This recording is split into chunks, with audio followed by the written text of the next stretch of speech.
Morning student, I'm Gopi Kumar Srivastava from ISS Sudhamdi. This is the second video of Indian Economy Chapter 5, India Foreign Trade. And in this chapter, I am discussing again about foreign trade at the time of independence. मतलब कि यहाँ पे हम लोग India foreign trade को at the time of independence देखेंगे कि आज़ादी के समय हमारा जो फॉरेन ट्रेड था वो कैसा था. Note the following observation carefully for the glimpse of the foreign trade at the time of independence. आप यहाँ पे फ्लोइंग ऑब्जर्वेशन से यहाँ पे लिख सकते हैं बात को, और हम लोग ये ऑब्जर्वेशन देखते हैं यहाँ पे कि क्या क्या ऑब्जर्वेशन है हमारे पास. तो पहला जो ऑब्जर्वेशन है वो आपका Indian economy suffer it's colonial exploration during the British regimes. मतलब यहाँ पे ये बोल रहा है कि ब्रिटिश के शासन के समय जो इंडियन इकोनॉमी था, अर्थव्यवस्था था, वो कॉलोनियल एक्सप्लोटेशन के अंतर्गत था. कॉलोनियल एक्सप्लोटेशन मतलब कि जब एक देश दूसरे देश पे राज करता है और उसे सिर्फ यूज करने के लिए राज करता है तो वो कॉलोनियल एक्सप्लोटेशन कहलाता है. तो उस समय जब इंडिपेंडेंस हुआ था तो हमारा जो इंडियन इकोनॉमी है वो बहुत ही एक्सप्लोटेशन बहुत ज़्यादा हो रहा था हमारे देश को. ठीक है. जो सेकंड पॉइंट है वो the British use our natural resource as a raw material for their domestic industrial output. और हमारे देश में जितना भी नेचुरल रिसोर्स था उसको वो रॉ मटेरियल के जैसा यूज करता था, और उस रॉ मटेरियल को ब्रिटेन भेजकर अपने इंडस्ट्रियल आउटपुट को बनाया जाता था और उसी आउटपुट को बनाकर वापस इंडिया भेजा जाता था. तो ये उसका बातें था सेकेंड पॉइंट. थर्ड पॉइंट में हम लोग आते हैं. इस थर्ड पॉइंट में हम लोग देख सकते हैं यहाँ पे कि जो हमारा थर्ड पॉइंट है, beside being a source of raw material the Indian economy was also exploited as a market for the British industrial goods. यहाँ पे ये कहा गया कि सिर्फ जो ब्रिटिश है वो रॉ मटेरियल यूज नहीं करता था और इंडिया को एक मार्केट के जैसा भी दिखता था, और हमारे जो मार्केट है, हमारा जो देश उसको एक्सप्लॉइट करता था. जैसे कि जो भी हमारा यहाँ से रॉ मटेरियल जो है ब्रिटेन जाता था वो फिनिश गुड्स बन के इंडिया वापस आता था और उससे हायर प्राइस में बेचा जाता था. इस प्रकार से ब्रिटिश इंडस्ट्रियल गुड्स जो है इंडिया में एक मार्केट बना चुका था और हमें एक्सप्लॉइट इस प्रकार से भी किया जाता था. अगला जो पॉइंट है, substantial export of raw material from the India give impetus to the volume of the international trade which has significantly decline owing to the decay of Indian handicraft. तो यहाँ हम देख सकते हैं इस पॉइंट, यहाँ कहा गया है कि एक्सपोर्टेंशियल एक्सपोर्ट जो रॉ मटेरियल था जो बहुत ज़्यादा ही एक्सपोर्ट किया जाता है, रॉ मटेरियल एक्सपोर्ट मतलब यहाँ से भेजा जाता था ब्रिटेन, वो इम्पेटस मतलब एक प्रेरणा दिया था वॉल्यूम ऑफ इंटरनेशनल ट्रेड को. मतलब वो इंटरनेशनल ट्रेड को बढ़ाया.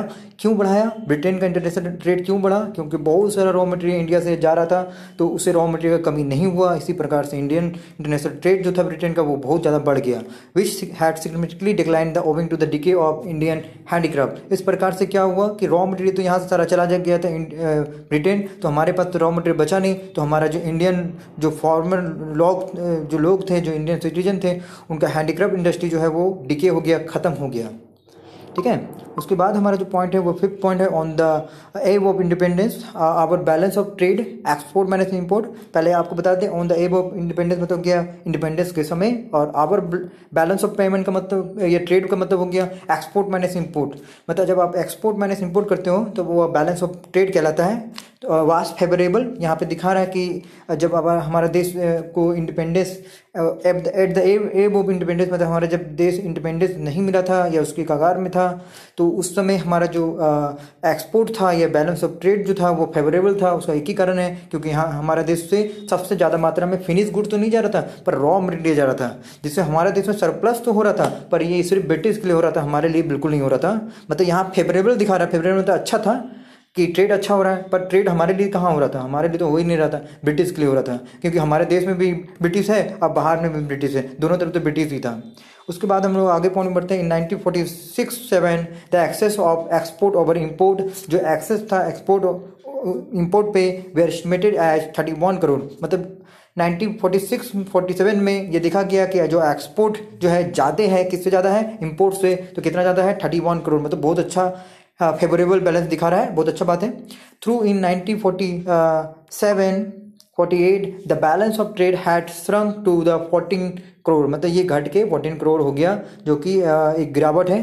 क्यों घट गया? क्योंकि आप जानते हैं 1947 में हमारा देश जो है आज़ाद पॉइंट है वो हम देख सकते हैं यहाँ पे कि as a regard the direction of the trade it was largely confined restricted to the Britain. और हमारा जो भी डायरेक्शन होता था, जो भी ट्रेड होता था, वो सिर्फ और सिर्फ ब्रिटेन की ओर होता था और बाकी देशों से हमारे व्यापार नहीं करने देता था ब्रिटिश।